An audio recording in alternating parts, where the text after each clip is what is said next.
a heart-wrenching feeling. Sometimes, there are moments in life that leave a person torn apart. Today, the weather is beautiful. Spring has painted every corner with colorful flowers. But when I look within myself, there is a desolate atmosphere. Today, my son has turned just 1 year old, and as I look into my past, I am submerged in sobs. This feeling of responsibility came when I realized how parents work tirelessly, sweating, to raise their children. Today, we often find ourselves staying awake at night to take care of our son, and despite not having enough sleep, we still have to go to work in the morning. I remember how I was once so picky. If I didn't like the food, I would complain loudly, saying, "What is this? I won't eat it," and despite her exhaustion, my mother would get up and start making what I wanted without hesitation. I never realized that I was causing my parents pain. When my needs were met, if mom or dad called for something, I would intentionally ignore it, pretending I hadn't heard, as if someone else would do it. Mom took care of our cold, our heat, our school lunches, and all the little daily needs as if we were still small children. But I never saw my parents chasing their own desires. They just kept fulfilling our needs. Mom and dad would eat stale bread, but we always had fresh food. And when my siblings and I sat together, the same question would always come up to mom and dad. Which child do you love the most? Never once did I think about how much I loved them. This question always hurt them, and that's why they would say, "Son, parents love all their children equally," but we never wanted to understand that.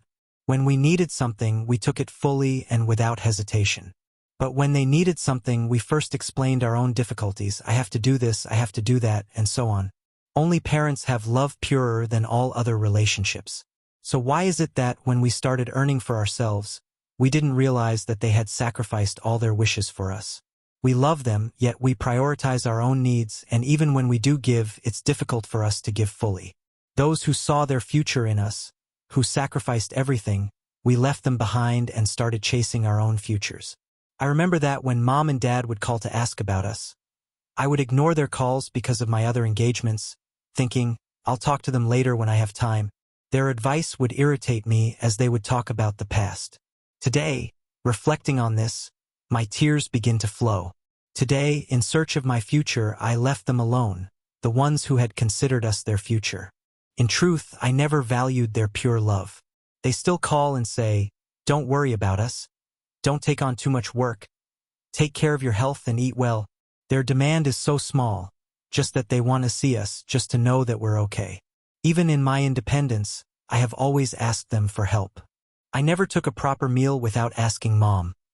I always asked her, and she gave it wholeheartedly. And today, my wife sits with our son in her arms, and I, that same picky boy, am now getting my own food. When my wife talks to me about women's rights, I understand it quickly, but when my parents gave advice, I would laugh it off. Why didn't I understand my mother's words? "Oh Allah, forgive me." I cry when I think of this. I have decided. I will either bring my parents here and serve them with all my heart, or I will go to them and try to carry their burdens, just as they carried mine. Help me succeed, O Allah. Forgive me. Ameen. I always took my parents' love for granted, ignored their sacrifices, but today, now that I have become a father myself, I have realized that love is not just about receiving, it is also about giving. Serve your parents while you still have time, or else nothing will remain except regret.